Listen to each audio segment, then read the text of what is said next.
भैयासाहेब पाटील साहेब हे दर रविवारी येतात, हजेरी लावतात, त्यांच्या संपूर्ण परिवारासही हजेरी लावतात, परंतु इतरांच्या परिवारामध्ये काय बदल झाला हे सांगता येत नाही, परंतु त्यांच्या कुटुंबामध्ये किंवा त्यांच्या परिवारामध्ये काय बदल झाला हे त्यांच्या संवादातून आपल्याला कळून चुकेल की इकडून घ्या तुम्ही बिहारीमध्ये की त्यांच्या झालेले अनुकरण किंवा धम्माचा संस्कार काय परिणाम झाला हे ते त्यांच्या शब्दामध्ये आपल्याला सांगतील. Sir 2 minute.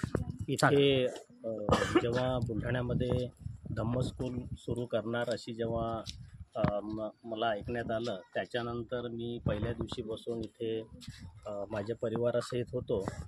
मनात असंख्य प्रश्न होते की नेमकं काय आहे, कसं आहे.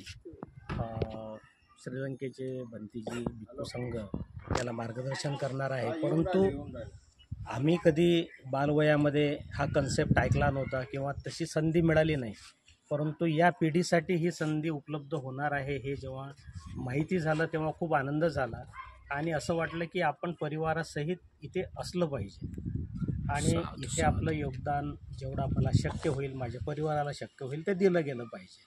आता ही निस्वार्थ भावना माझ्या मनात ज्या दिवशी आली, तोच एक बुद्धविचार माझ्या मनात पेरला गेला आणि तिथून मग आम्ही या प्रत्येक संडेला इथे येण्याचं आणि इथे आल्यानंतर आपलं योगदान देण्याचं एक सेवाभाव जो आहे तो निर्माण झाला आणि तो पुढे जात आहे.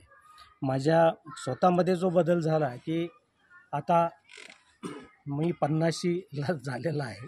आता 50 वर्षामध्ये एक वयाच्या मानानंही एक धार्मिक मॅच्युरिटी जी आहे तर ती कुठेतरी त्याची सुरुवात व्हायला पाहिजे असं म्हटलं जातं. या सगळ्यामध्ये आम्ही सामाजिक क्षेत्रात काम करतो, राजकीय क्षेत्रात काम करतो. एखाद्या विषयावर बोलायसाठी आम्ही माईकच्या शोधात असतो की आम्हाला माईक भेटावा आणि आम्ही 1-2 तास त्याच्यावर भाषण देऊ शकतो किंवा विचार व्यक्त करू शकतो. पण जेव्हा धम्म विचार सांगायची वेळ येते तेव्हा आमच्यासारख्या लोकांनाही एक नैतिक जी जबाबदारी असते की एखादा शब्द चुकीचा जाऊ नये, तो चुकीचा शब्द काय आहे आणि सत्य काय आहे ते सत्य शोधण्यासाठी ही धम्म स्कूल आहे. या सत्याचा मार्ग जो आम्हाला दिलेला आहे तो सत्याचा मार्ग कसा आहे, तिथून वाटचाल कशी केली पाहिजे, अशा पद्धतीनं माझ्याकडून माझ्या परिवारामध्ये इवन माझे आता आईवडील हे पण चर्चा करतात घरी की किती वाजता आहे, कधी जाणार आहात. तर हा जो घराघरात जी चर्चा सुरू झाली, हाही धम्म संडे स्कूलचा एक चांगला जो उपक्रम लोकांपर्यंत पोहोचवण्याचा आहे तर तो होतो आहे. इथून तर ही सुरुवात आहे.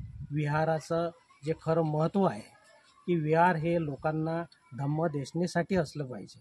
एखादा वाईट प्रवृत्ती त्याच्या मनात जर येत असेल तर ते आठवड्याच्या 7 दिवसामध्ये येत असेल तर तो या स्कूलला आल्यानंतर ती वाईट प्रवृत्ती नष्ट होते आणि पुन्हा तो त्याच्या मूळ मार्गाला जातो. तर इतकं मोठं कार्य आहे आमच्या परिवाराच्या वतीने.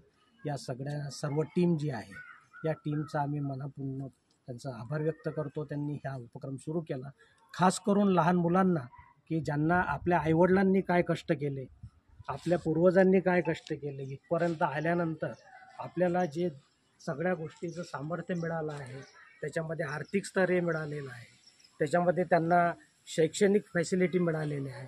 तर हा संघर्ष नेमका काय आहे, या संघर्षामध्ये त्यांना इथून पुढे जात असताना आपण कुठे चुकत नाही का, हा जर इथं आल्यानंतर त्यांच्या मनात त्याचं जर समाधान मिळत असेल तर तीच या धम्म स्कूलची यशस्वी आहे असं मी समजतो.